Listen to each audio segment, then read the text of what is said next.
Yetkinlik yaşına çatmayan qızları hədəf alan fahişəlik şəbəkəsi qurduğuna görə həbs olunan milyarder Jeffrey Epstein. Onun cinayəti üzrə bağlı yayımlanan yeni sənədlər tanınmış ictimai xadimlərin adlarının daxil edilməsi ilə mübahisələri dərinləşdirib.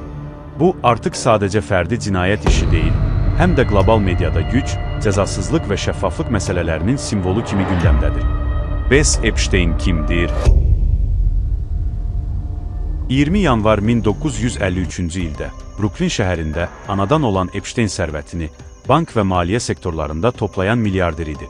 Anası evdar qadın, atası isə New York şəhər parklar departamentində bağban kimi çalışırdı. 1974-cü ildə Epstein Manhattandakı Dalton məktəbində fizika və riyaziyyat fənlərini tədris etməyə başladı. Burada şagirdlərinin əksəriyyəti ölkənin ən varlı ailələrindən idi.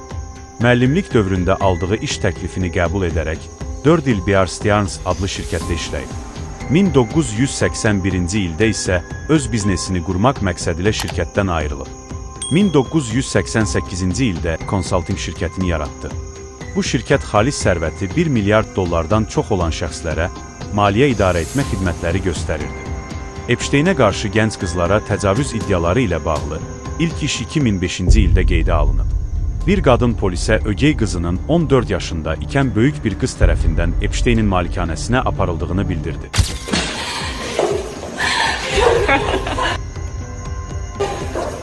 Bu, uşaq istismarı şəbəkəsi işində ilk addım idi.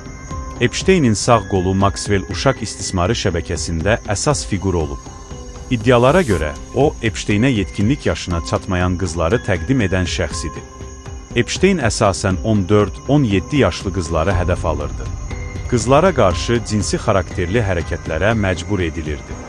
1999-cu il zəlzələsində Türkiyədən qızları Amerikaya qaçırıb. Lakin bu iddialar parlamentin gündəliyinə gətirilsə də, Martinko'nun susmaq hüququndan istifadə etməsi səbəbindən cavabsız qalıb. Amerika Birləşmiş Ştatlarının Ədliyyə Departamentinin Epstein işi üzrə yaydığı yeni sənədlərdə Azərbaycan auditoriyası üçün diqqət çəkən məqamlar arasında onun Bakıya səfəri ilə bağlı məlumatlar da yer alır. 2019-cu ildə Epsteinin Manhattan həbsxana kamerasında intihar etməsindən sonra adalar əvvəlcə Amerika Birləşmiş Ştatları Virgin adaları ilə Epsteinin əmlakı arasında hüquqi mübahisənin predmetinə çevrildi. Nəhayət, adaların satışına razılıq verildi və 2023-cü ilin mayında iki ada milyarder Steven Dekoff tərəfindən $60 milyon alındı. Dekoff özəl kapital firmasının təsisçisidir və 10 ildən çoxdur ki, Virgin adalarında yaşayır. Hazırda adalarda 25 yataq otaqlı, 5 ulduzlu lüks kurort inşa edilir.